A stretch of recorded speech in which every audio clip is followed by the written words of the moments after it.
Destiny 1.5. PvE is boring. PvP punishes solo players. PvP heavily impacted the enjoyment of PvE. There is nothing new in Destiny 2.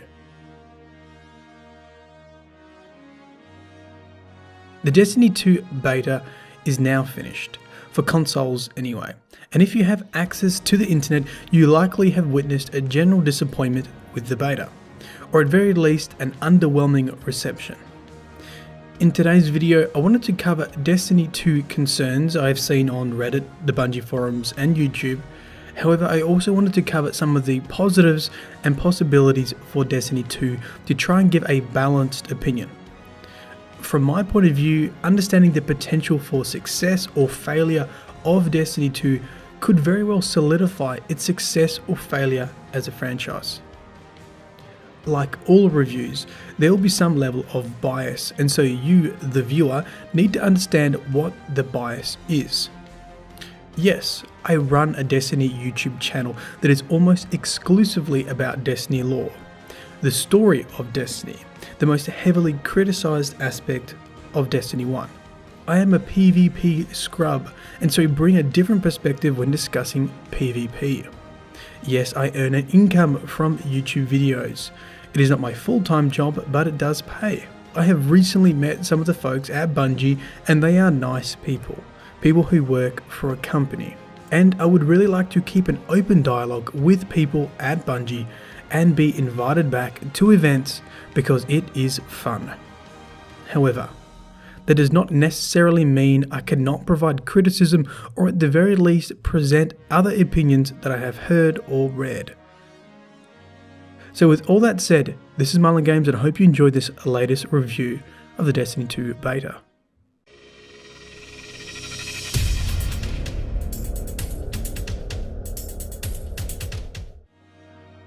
Let's start with PvE and specifically the campaign story mission Homecoming. One of the main issues with Destiny 1 was the story, or the lack of it. Many people reached the end of the campaign mission scratching their heads, wondering why that Exo Stranger never had time to explain, or why the speaker could have told us stories of the darkness but never did.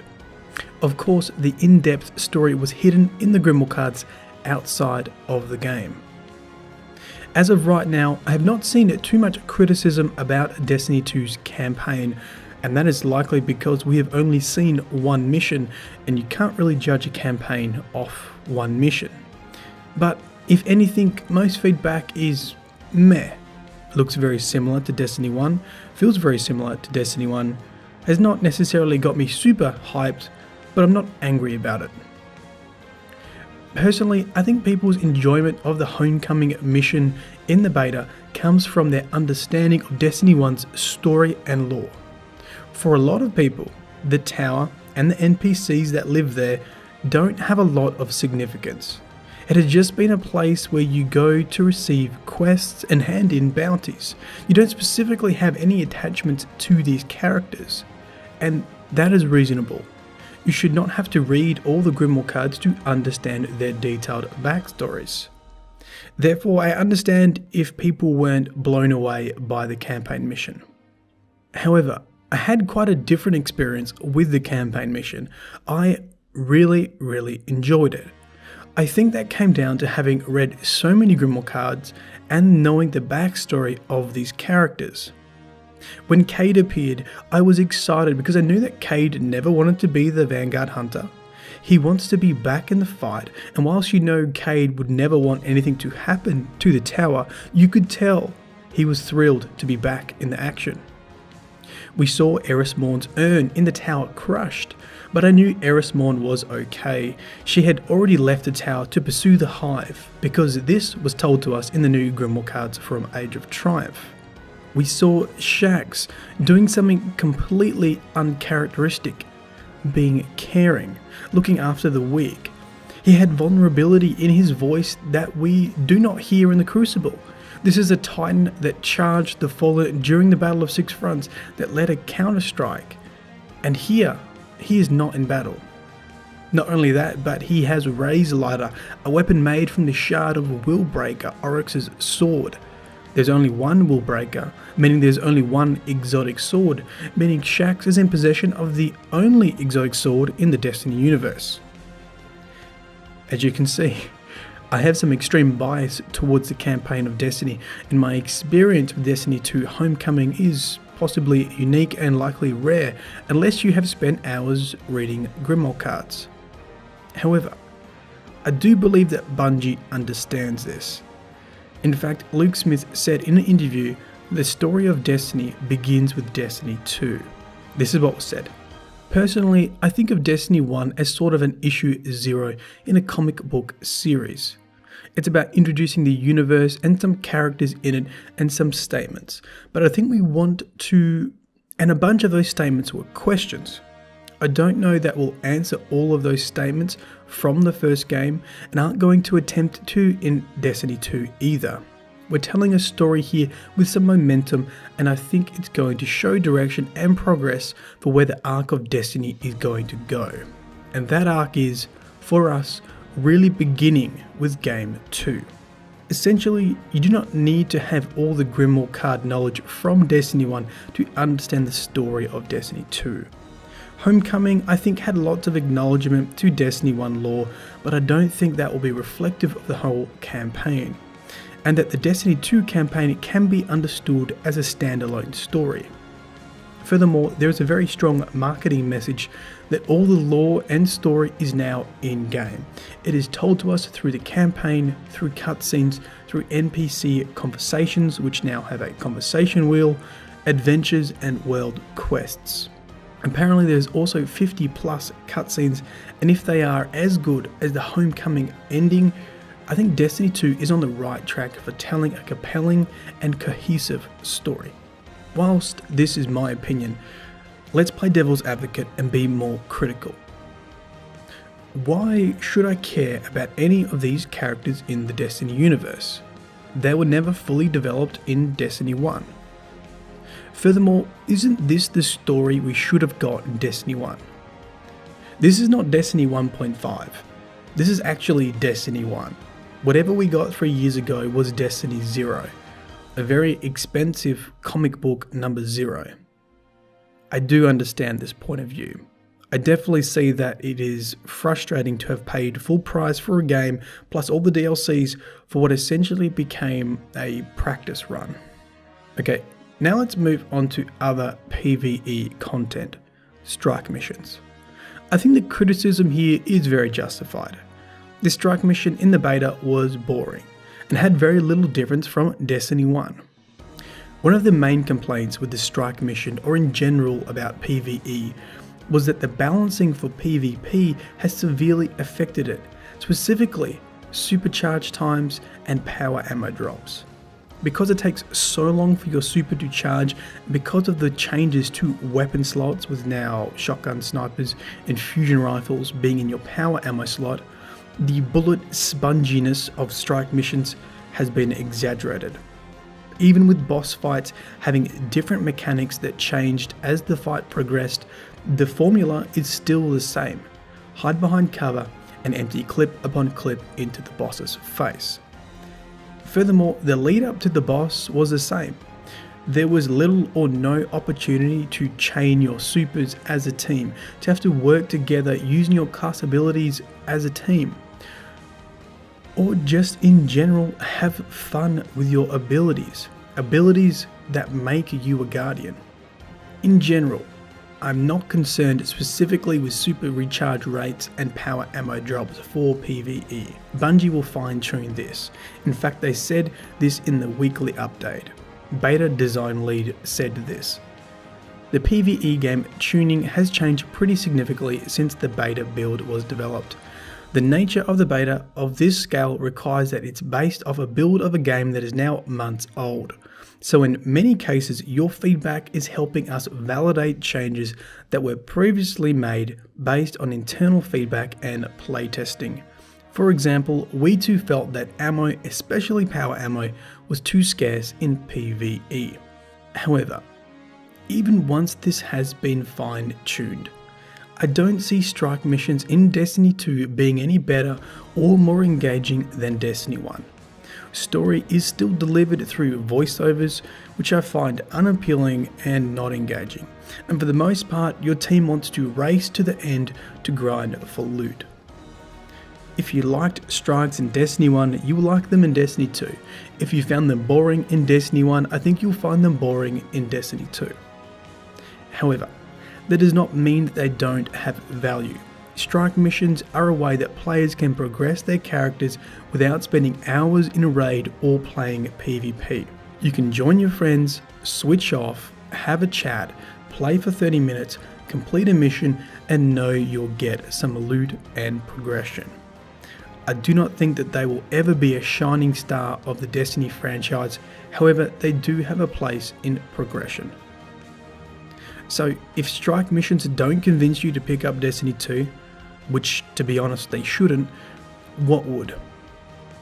Not including raids, the increased activities in the world of Destiny 2 is a major selling point right now.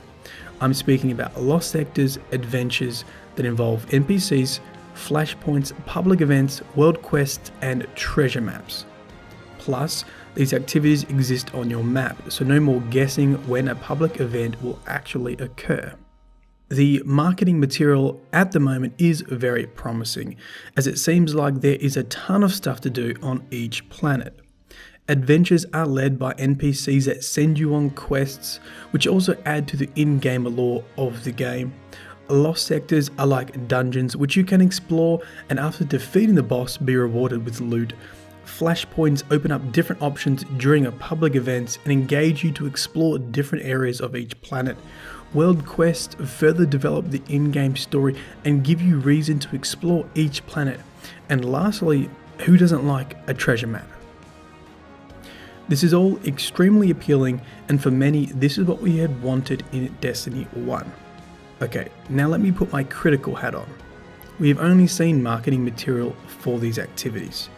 There appears to be a huge amount of content, however, how long will it really take to complete all the lost sectors, adventures, and world quests? We know that the Destiny community is a well-oiled machine when it comes to problem solving and sharing content, and as a community we burn through content very quickly. Still thinking critically, are flashpoints just a way to spice up public events? Despite Destiny 2 having all new public events, they look very similar to Destiny 1. Defend this point, defeat this boss, scan this area, etc. Personally, I think the success of these world activities and the raid, when it releases eventually, in Destiny 2 will solidify people's decision to invest time and money into this game and franchise. If people burn through this content too quickly, we will likely have a repeat of Destiny 1. If this explorable content is engaging and adequate in length and the time taken to complete it, it'll be a huge asset to Destiny 2. Before finishing the PvE discussion, I wanted to briefly mention the addition of guided games as a huge asset to Destiny 2, allowing a portion of Destiny 2 players to be matched with a clan to complete raids and endgame content.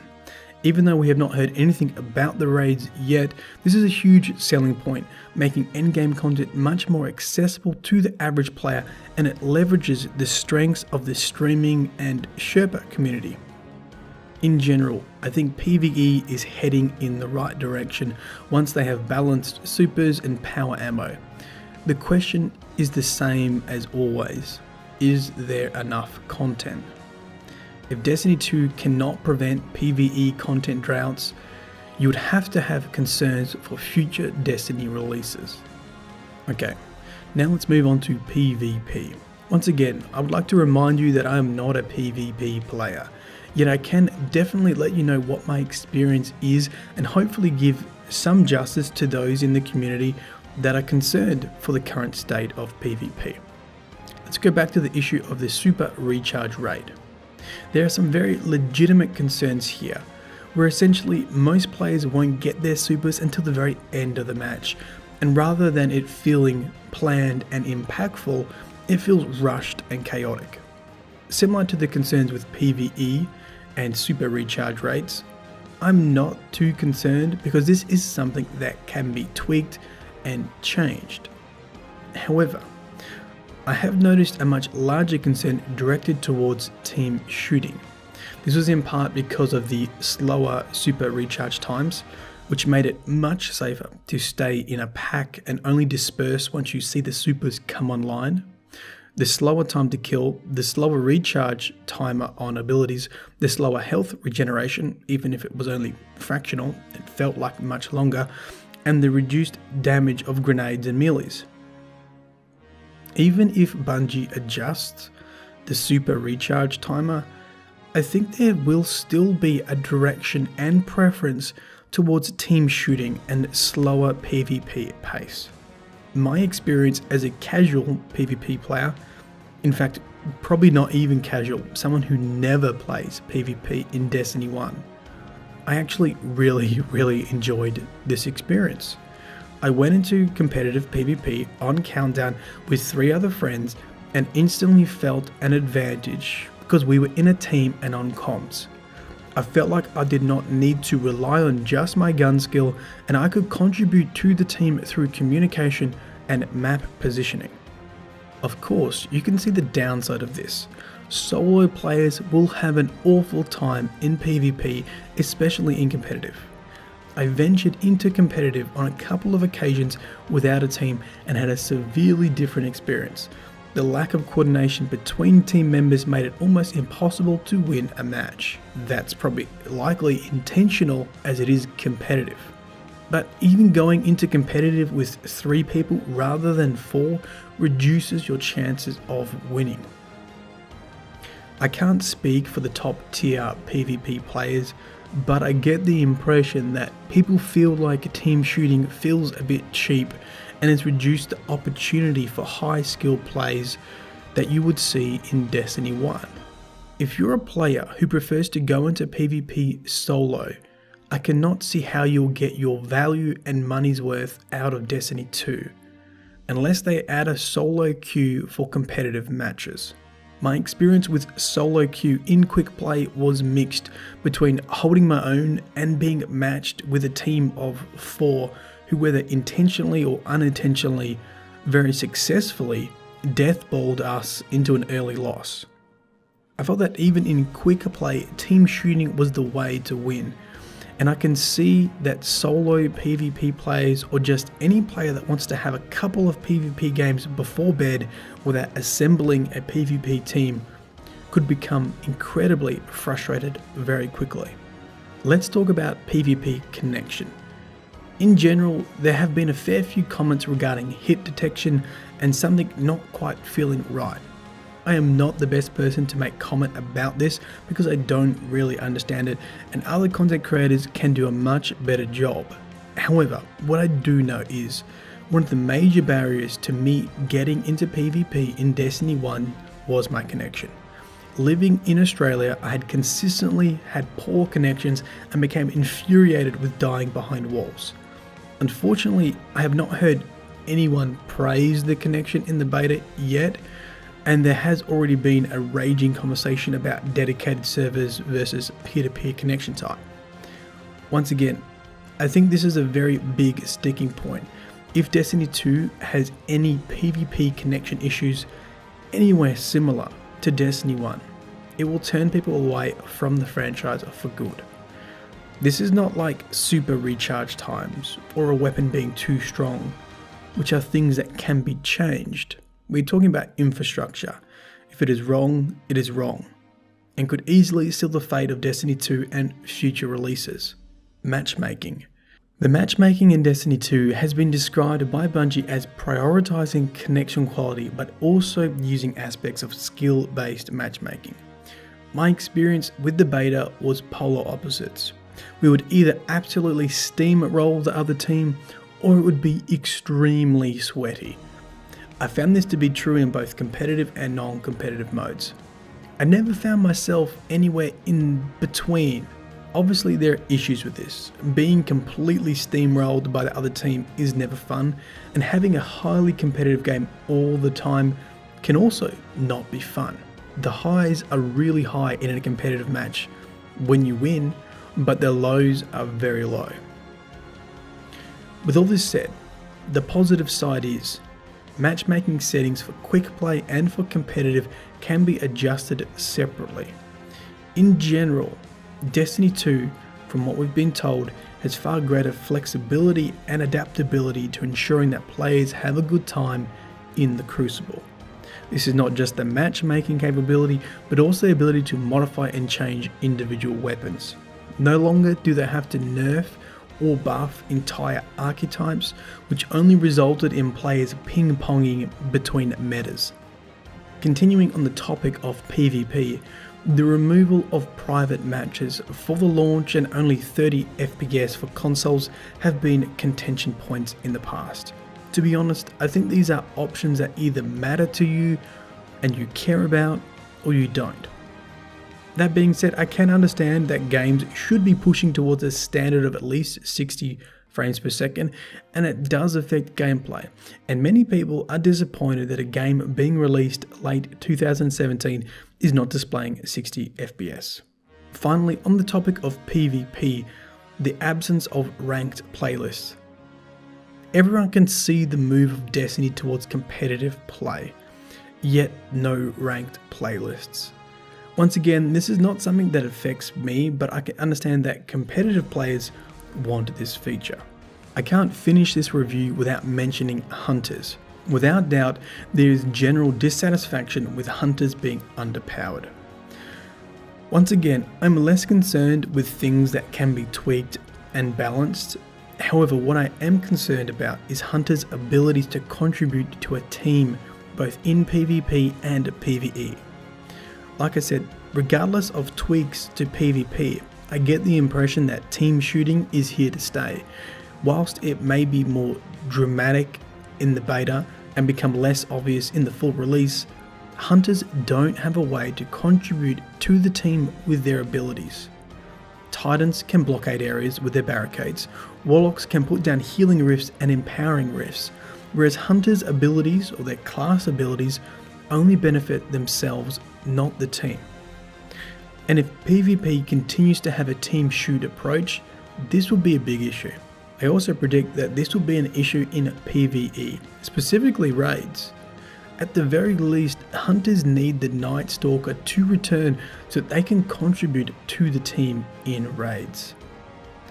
That being said, they have said that raids will be completely different, and our understanding of raids and how they work now may be completely wrong.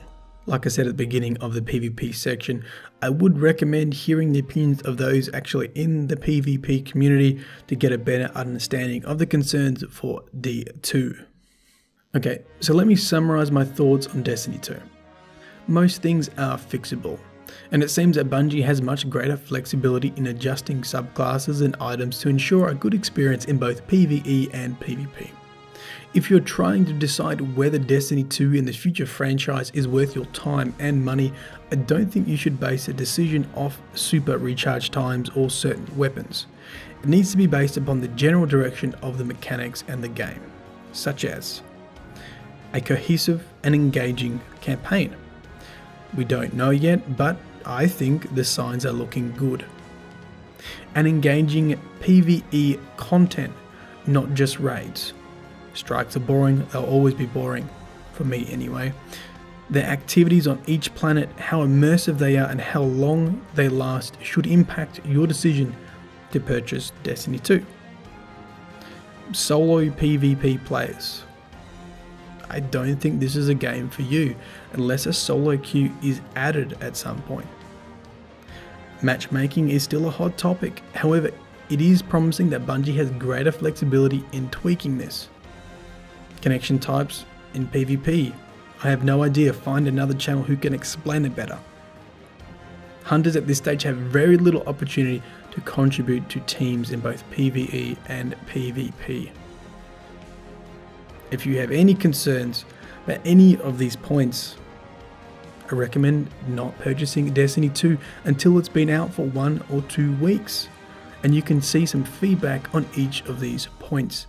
Lastly, I think there is one major hurdle for all players to jump over before they can really enjoy Destiny 2 or any future release. It is hard not to think that this should have been the game we got 3 years ago, that this is the Destiny that was advertised. I think some people are happy to accept that this is round 2, and some people are not happy to accept this. Bungie have said we did not get the story right in the first time. The foundation was wrong. Some elements were there, but for the most part, it was not right. You can't build a franchise on a poor foundation. You need to rip it up and start over. I think that for some people, there'll be too much resentment to really enjoy Destiny 2. You fooled me once, but you won't fool me again. Regardless, I will be buying Destiny 2, and obviously I am biased, but I do have high hopes for Destiny 2, and although not dramatically different from Destiny 1, I think they have set the foundation right now, and after Destiny 2, the franchise can progress as it should. As usual, it has been a pleasure. This is Mullen Games. Peace.